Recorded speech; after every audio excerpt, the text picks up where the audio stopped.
네, 안녕하세요 여러분, 현규쌤입니다. 자, 여러분, 이번 시간에는 7번 프린트를 통해서 삼국이 연맹왕국을 덮어서 중앙집권 국가로 발전해 나가는 그런 과정을 볼 거예요. 그러니까 오늘은 어떤 내용이냐, 이제 우리가 지난 시간까지 해서 구석기, 신석기, 청동기, 철기 끝났고 고조선, 단군, 위만조선 구분했고, 또 고조선, 위만조선이 한나라에 멸망한 이후에 철기 문명을 기반으로 성립된 우리나라의 다양한 여러 나라, 부여, 고구려, 옥저, 동해, 마한, 진안, 변환의 내용들을 살펴봤어요. 그리고 이제 우리는 삼국시대로 들어가게 됩니다. 고구려, 백제, 신라로 들어가게 되는데, 본격적인 삼국시대로 들어가기 전에 국가 발전 단계를 한번 딱 정리하고 할 거예요. 이걸 아셔야 여러분이 앞으로 배울 고구려, 백제, 신라가 연맹 왕국의 틀을 벗어던지고 중앙집권 국가로 발전해 나가는 과정을 입체적으로 이해할 수 있어요. 자, 보겠습니다. 사실 거의 복습이에요. 앞서 배운 내용 복습이고 새로운 내용 나오니까 여기는 간단한 부분이니까 한번 정리해 보도록 합시다. 자, 여러분, 국가 발전 단계입니다. 구석기 때까지만 해도 어떤 단계였죠? 무사냥, 채집, 고기잡이 등으로 무리지어 이동하는 무리사회가 구석기 때였죠. 하지만 왜 구석기는 중요하지 않냐? 끊임없이 떠돌다 보니까, 정착하지 않다 보니까 우리의 직접적인 조상으로 볼 수가 없어. 우리의 조상은 언제부터 신석기 혁명으로 농경과 목축이 시작되면서 특정 지역, 우리 한반도를 중심으로 한 이 특정 지역에 정착한 이때부터 우리 조상인 거야. 그러니까 신석기 때부터 우리 조상인 거예요. 신석기 때부터는 농경을 위해서 사람들이 정착하면서 한 곳에 모여 살다 보니까 혈족, 시족 개념이 생기죠. 시족 사회. 이 시족들 간에는 결혼하지 않는 족외, 혼의 풍습이 있었고, 이 시족과 시족이 모여서 부족, 시족 사회, 부족 사회. 아직은 평등이었죠. 경험 많은 연장자가 리더 역할을 하는 평등 사회였다가 여러분들 청동기의 등장, 농업 생산량의 증가, 잉여 생산물의 등장, 사유재산, 또 잉여를 나누는 과정에서의 빈부격차, 계급 정복 전쟁 등을 통해서 국가가 등장하게 됩니다. 불평등 사회, 계급 국가가 등장하게 돼요. 무슨 국가? 군장 국가. 중요한 거는 군장이라는 키워드죠. 아직까지 왕은 있다 없다? 왕은 존재하지 않는다. 자, 각각의 군장들이 부족을 다스리고 있는 군장 국가. 왕은 없고 군장이 통치하는 형태. 각 부족은 독립적으로 존재한다. 대표적으로 단군조, 초기 단군조선, 단군 왕검, 재정 일치, 청동기에 기반한 청동기 농경 문화에 기반한 최초의 국가 고조선 만들어질 때는 군장 국가였죠. 지배자를 뭐라 그래? 왕이 아니라 재정 일치의 단군 왕검이라 그랬잖아. 그지? 군장 국가. 그리고 옥저 동해도 군장 국가죠. 얘들은 누가 다스려요? 읍군 삼노라고 하는 군장. 그리고 삼안에 있는 여러 개의 소국들, 마한의 54개, 변한의 12개, 진한의 12개, 그 소국들, 대군장을 뭐라고 했죠? 신지, 견지. 그리고 소군장을 뭐라 그랬죠? 이렇게 하니까 여러분 한자 못 쓸라나? 대군장을 신지, 견지, 소군장을 불의 읍차라 그랬죠. 이거는 뭘 기준으로? 삼안의 핵심 사업인 변홍사, 그 변홍사에 물을 공급하기 위한 저수지 관리권을 가지고 구분한다고 했었죠. 자, 그 다음에 본격적으로 슬슬 철기가 보급되면서 철제국이랑 철제 농기구 등을 통해서 전쟁도 활발해지고 생산량과 인구가 느는 과정에서 국가의 규모가 커지게 되죠. 이 부족들이 모이고 모여서, 군장이 이끄는 부족들이 모이고 모여서 뭘 만들죠? 함께 연결해서 동맹을 맺어서 만드는 연맹 왕국이 만들어지게 됩니다. 다만 연맹 왕국은 특징이 있죠. 왕의 힘은 강하다 약하다? 약하다. 왜? 왕은 이 여러 개의 부족의 군장들이 모여서 뭐 한 거예요? 선출해 준 거야. 왕의 자리를 세습할 수 있어 없어? 없어요. 그래서 부여봐봐. 왕의 힘이 굉장히 약했잖아. 각각의 왕은 얼마나 힘이 약했느냐? 다른 군장이 지배하는 부족에 간섭할 수 있어 없어? 없어요. 실제로 그 부족을 이끌어가는 건 누구야? 그 부족의 군장들이 독자적인 지배권을 가지고 자기 부족만의 종교, 자기만의 관리, 자기만의 군대를 끌고 그 부족을 실질적으로 지배하잖아요. 왕은 간섭할 수 없어. 그래서 부여는 사출도, 각각의 대가들이, 그 가들이 부족을 독자적으로 지배하는 그 군장, 가들이 독자적으로 지배하는 행정구역을 부여해서 뭐라고 그랬죠? 사출도. 또 고구려에 뭐가 있어요? 제가회의. 사출도란 부여의 가들이 독자적으로 지배하는 행정구역을 나타내는 사출도. 그리고 고구려에서는 이 군장, 대가들이 모여서 회의하는, 국가의 중대사를 회의하는 제가회의. 이런 게 다 연맹왕국 때 왕의 힘이 약한 거를 보여주는 거예요. 심지어 부여에서는 흉년이 들면 왕의 목을 자르기도 했어. 근데 여러분, 이렇게 나오죠? 왕은 존재하지만 왕권은 굉장히 약한 각각의 군장들이 독자적 권력을 갖고 있는 지방분권 사회였다. 자, 여러 후국이 우회한 집단의 군장을 왕으로 선출하는 국가다. 대표적으로 부여, 초기 삼국, 가야. 가야는 끝까지, 부여랑 가야는 끝까지 연맹왕국이었어. 중앙집권 국가로 발전하지 못합니다. 하지만 고구려 백제 신라는 이 연맹왕국을 벗어던지고 어디까지 가요? 네, 나중에는 중앙집권으로 발전하게 됩니다. 그 차이가 어디서 나오는지 이제 보도록 할게요. 그 차이를 저번 시간에 살짝 맛보긴 봤어요. 고구려에서는 그런 싹이 보이죠? 왕이 거느리는 관리 사자조위 선임과 군장인 대가가 거느리는 사자조위 선임은 같은 자리에 못 앉고 대가가 거느리는 사자조위 선임을 반드시 왕에게 명단을 보고해야 한다는 거. 자, 그러면 우리 이제 오늘 배우는 새로운 핵심 내용입니다. 어떤 과정을 거쳐서 연맹왕국이 강력한 왕을 중심으로 하는 중앙집권 국가로 발전해 나갈 수 있느냐. 자, 여러분, 연맹왕국의 시스템에 그 힌트가 있습니다. 왕이 이렇게 허수아비처럼 보이지만 왕은 엄연히 이 국가의 대표예요. 군장들의 대표입니다. 대표가 권한을 행사할 수 있는 게 어떤 분야가 있었죠? 그렇죠. 군장이 독자적으로 나설 수 없는, 국가의 대표만이 할 수 있는 외교와 전쟁. 이것만큼은 왕의 영역이야. 왕의 고유, 권한이야. 여기서만큼은 왕의 힘이 발현되겠지. 그치? 그래서 왕은 본인의 힘을 가장 강하게 발휘할 수 있는 외교 전쟁. 그 중에서도 뭐? 전쟁입니다. 외교라고 하는 건 여러분들 말로 하는 거라 힘이 그렇게 보이지 않아요. 전쟁은 뭐예요? 전쟁이 벌어지면 어떻게 돼? 그치. 모든 그 부족의 군장들이 병력을 이끌고 누구 밑에 모여야 돼? 왕 밑에. 하나의 국가의 대표인 왕 밑에 병력을 끌고 왕의 밑에서 싸워야 됩니다. 그죠? 왕의 힘이 가장 강할 때는 뭐 할 때야? 그렇지. 이웃나라랑 전쟁할 때야. 이 전쟁 때만큼은 왕이 최고 사령관으로서 이 군장과 그 밑에 있는 병력을 다스리고 통솔할 수 있거든요. 그래서 왕은 본인의 힘을 강화하기 위해서 뭘 일으키죠? 네. 정복 전쟁을 일으킵니다. 근데 쌤, 만약에 지면요? 그러면 끝나는 거죠. 하지만 이기면 winner takes it all. 승자는 모든 것을 가진다. 왜 전쟁을 하겠어요? 전쟁은 국가의 운명을 걸고 하는 도박이야. 이기면 모든 걸 가질 수 있어요. 전쟁이다! 하고 이제 왕 밑으로 군장들이 병력 끌고 모이잖아. 그리고 싸우는 거야. 이기면 어떻게 되죠? 엄청난 영토를 획득하고 또 거기 살고 있는 백성들도 내게 되잖아. 전쟁을 통해서 영토란 백성을 늘릴 수 있죠. 그럼 어떻게 되죠? 늘어난 영토란 백성만큼 경제력도 늘어나고요. 또 이 얻은 백성들을 무장시키면 얘들이 군대가 되잖아. 전쟁을 통해서 영토와 백성을 얻고 경제력과 군사력이 상승하게 됩니다. 그리고 이 전쟁의 승리를 이끈 국가의 대표인 왕의 권위가 어떻게 되죠? 엄청나게 상승하게 되는 거야. 그치? 내가 이 전쟁을 승리를 이끌었다. 왕의 권위가 늘어나게 돼요. 이런 전쟁을 통해서 왕의 권위와 왕의 영토와 왕의 백성과 왕의 경제력과 군사력이 늘어나면서 이제 왕이 말합니다. 야, 우리 언제까지 말이야 이렇게 중요한 왕의 자리를 군장들이 선출하게 할 거야? 아니 뭐 왕이 동네 줄반장도 아니고 말이야. 왕의 자리를 안정적으로 세습해야 되지 않을까? 누가?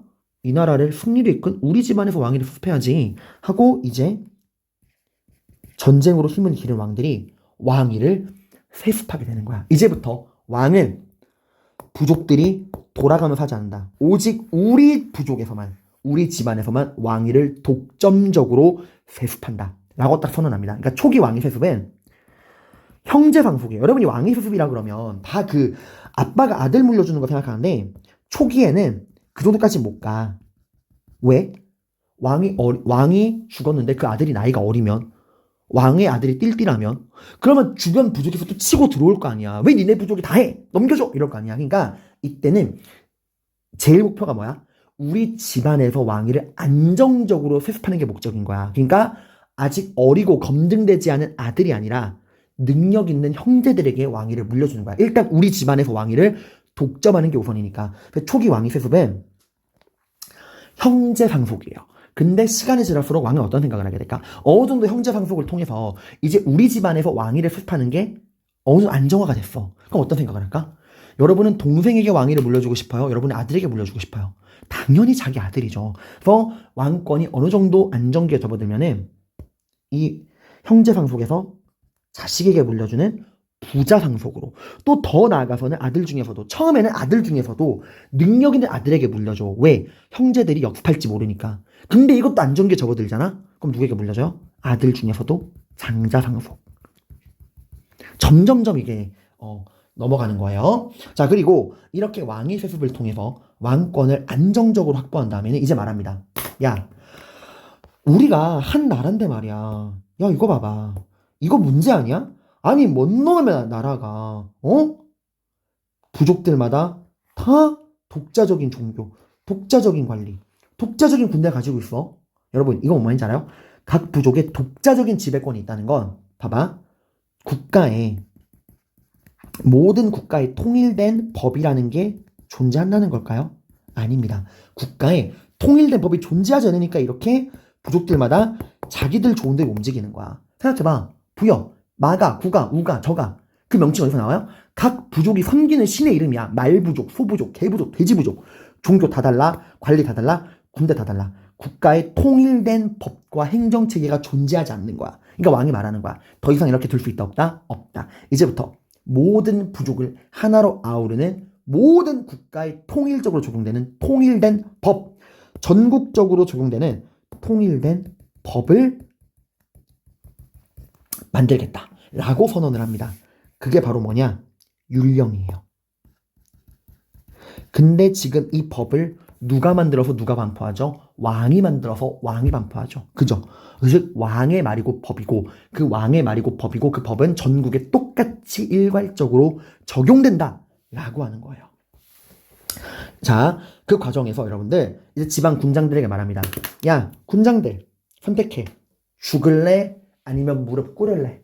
이제 너희는 더 이상 지방의 독자적인 지배자가 아니야. 선택해. 지방에서 짱 박혀서 개기다가 목 따일지, 아니면 얌전히 중앙으로, 수도로 올라와서 나의 신하가 될 것인지 선택해 라고 이야기를 합니다. 당연히 반항하는 놈들은 날아갈 것이고, 대부분의 군장들은 결국에 지방에서의 독자적인 세력을 다 내려놓고 중앙으로 올라가서 왕 밑에 무릎을 꿇고 충성맹세합니다. 이제부터 우리는 왕의 신하가 되겠습니다. 이제 왕은 뭐 해야죠? 이 지방에 있던 군장들을 중앙으로 끌어모았잖아. 이제 지방의 군장들이 뭐가 되는 거야? 왕을 따르는 중앙 귀족이 되는 거예요. 그럼 얘들 어떻게 하죠? 등급을 나눠야죠. 똑같이 취급할 수 없잖아. 원래 세력이 강했던 부족의 군장과 세력이 약했던 부족의 군장을 똑같이 취급하면 불만이 생길 거 아니야. 그래서 그리고 또 자기 말 잘 듣던, 처음부터 바싹 엎드려서 네, 저는 왕의 신하입니다 했던 부족의 군장과 끝까지 개기다가 마지못해 굴복한 군장, 똑같이 대접할 수는 없겠죠. 불만이 생길 거 아니야. 그래서 말 잘 듣는 순으로, 혹은 원래 가지고 있던 세력의 규모, 이런 기준을 가지고 이 지방에서 올라온 군장들을 중앙의 귀족으로 편입시키는 과정에서 등급을 나누게 됩니다. 누가? 왕이 관리의 등급을 나누는 거야. 이걸 뭐라 그러냐? 관등제라 그래. 관등제. 관리의 등급을 나누었다는 거야. 관등제. 자, 그리고 등급별로 입는 옷을 다르게 합니다. 원래 옛날에는 이 족장들이 입는 옷이 지들 마음대로였어요. 그러니까 왕보다 더 화려한 옷 입고 막 금목걸이 차고 막 와 플렉스 이런 거 다녔단 말이야. 근데 이제는 그렇게 하면 안 돼. 이제부터 등급을 나누겠다. 등급별로 입는 옷 색깔을 정해줍니다. 한눈에 딱 볼 수 있도록 복장의 서열을 딱 나눠버리는 거야. 이걸 관복제라 그래요. 관리의 등급을 나누고 등급별로 입을 수 있는 옷을 정해줍니다. 이 관복제를 다른 말로 공복제라 그래. 자, 이거 다 누가 정하는 거예요? 왕이 정하는 거죠. 왕에 의해서 이제 중앙과 지방의 모든 통치체가 다 정비되는 거야.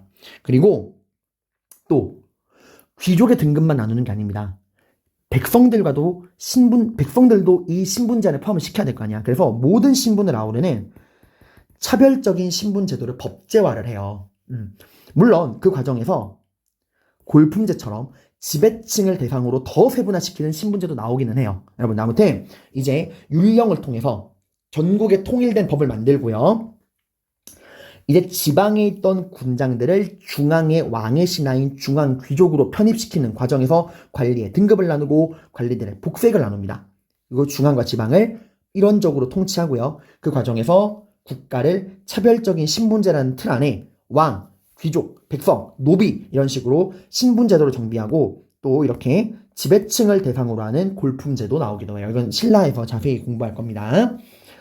자, 이런 게 시스템이라면 시스템만으로 나라가 흘러가지 않아. 사람들의 마음으로 자발적인 복종을 이루어내야 될 거 아니야. 그래서 자발적인 복종을 이루어내기 위해 사람들의 마음을 다스리는 종교, 불교를 가지고 옵니다. 불교 수요? 불교는 여러분 국가 통합을 위한 거야. 왠지 알아요? 봐봐. 부여 생각해봐. 마가, 우가, 구가, 저가, 개 부족, 소 부족, 돼지 부족 다 부족마다 믿는 신이 달라. 종교가 달라. 하나로 마음이 모일 수 있어? 없어? 없어요. 그래서 부족별로 다른 종교가 아니라 하나의 국가의 하나의 종교, 국가를 하나로 아우르기 위한 통일된 종교를 갖고 오는 거야. 모든 부족을 아우르는 통일된 종교. 그게 바로 불교예요.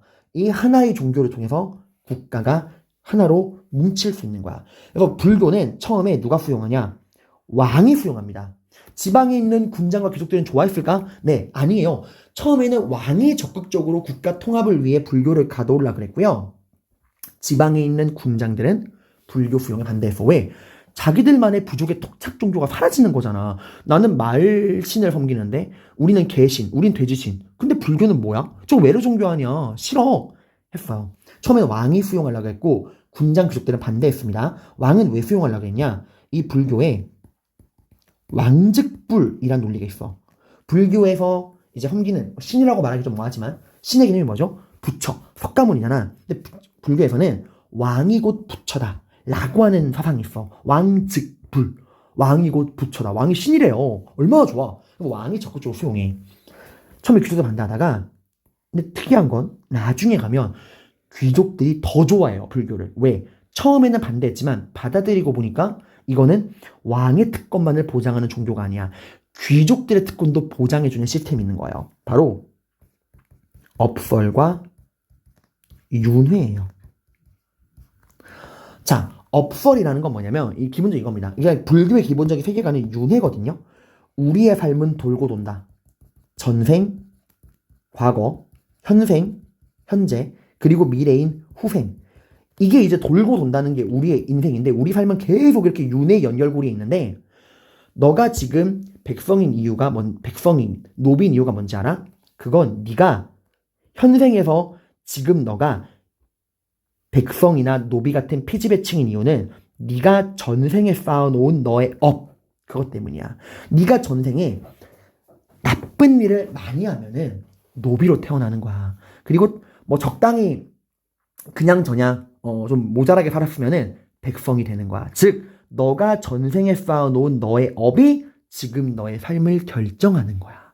그럼 봐봐. 지금 귀족이신 분들은 왜 귀족일까? 그치. 전생에 착한 일을 굉장히 많이 하신 훌륭한 분들인 거야. 자, 그러면 너희가 말이야. 지금이야 노비랑 백성이지만 다음 생에는 귀족 해봐야 되지 않겠니? 그럼 너희가 다음 생에 귀족으로 태어날 거면 어떻게 해야 되게? 그치. 개개지 말고 말 잘 듣고 착한 일 열심히 하면 돼. 그럼 다음 생에는 너도 귀족이 될 수 있어. 야, 너도 귀족할 수 있어 이거예요. 그러니까 반항하면 돼? 안 돼? 안 되는 거야. 귀족의 특권을 보장해 주는 거야. 그러니까 이 되게 무서운 논리 아닌가요? 개인과 시스템 중에 모든 문제의 원인을 개인에게 돌리는 거야. 너가 착한 일 안 해서 지금 네가 노비인 거야. 이렇게 말을 해버리는 거예요. 자, 이렇게 중앙집권 국가로의 발전 과정, 정복전쟁, 왕위 세습, 율령 반포, 관등 관복, 그리고 불교 수용. 정복전쟁, 왕위 세습, 율령 반포, 불교 수용. 이렇게 이제 국가가 연맹 왕국을 벗어던지고 왕을 중심으로 하는 중앙집권 국가가 되는 거야. 그리고 이렇게 중앙집권 국가로 된 나라들은 또다시 전쟁을 벌입니다. 이제 어딜 놓고서 한반도의 가장 금싸라기 땅, 가장 좋은 땅, 바로 어디? 한강, 서울, 한양. 한강 유역 쟁탈전이 벌어져요. 여기가 엄청난 이점을 가지고 있는 곳이거든요. 한강을 차지한 나라는 전성기를 맞이합니다. 4세기에는 백제가, 원래 백제 자체가 고구려에서 내려올 때 처음 건국한 데가 여기였잖아요. 그리고 5세기는 고구려가 장수왕이 백제로부터 한성을 한강 유역을 빼앗죠. 그리고 6세기에는 신라에서 진흥왕이 한강을 차지하게 돼요. 그리고 끝끝내 신라는 이 한강을 끝까지 지켜냅니다. 그 삼국을 통일한 게 누구죠? 그쵸. 신라가 끝끝내 한강을 지키고 삼국을 통일하게 되는 거예요.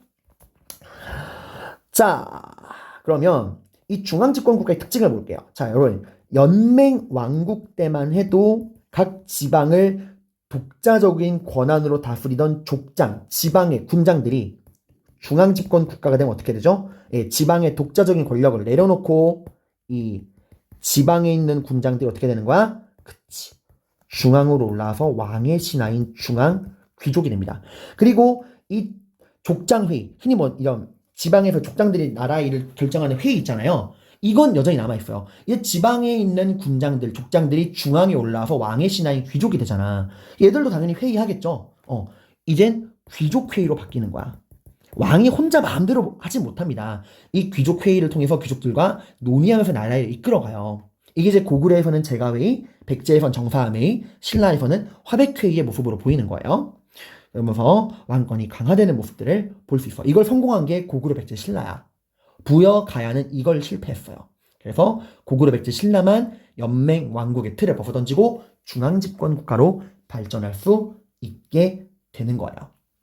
알겠죠, 여러분들? 자, 그래서 여기 나머지 내용들 다 이렇게 적어놨고, 다시 한번 정리해볼까요? 고대국가, 4가지 공식. 연맹왕국 vs 고대국가. 연맹왕국 때는 왕이 선출. 고대국가 때는 왕이 세습. 그리고 연맹왕국에서는 통일된 법이 없었지만, 고대 중앙집권 국가에서는 통일된 법, 뭐가 나와요? 그렇죠. 율령반포. 그리고 연맹왕국 때는 통일된 사상이 없었죠? 하지만 중앙집권 국가에서는, 불교를 통해 통일된 사상이 나오고요. 영토도 넓어지고요. 그리고 뭘 차지하기 위해?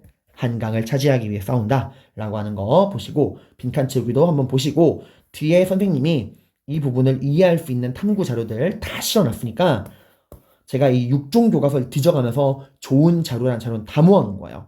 꼭 읽어 보시길 바랍니다. 이 기본 개념을 토대로 우리가 다음 시간부터 본격적으로 고구려, 백제, 신라에 대해서 공부해 보도록 하겠습니다. 고생 많으셨습니다.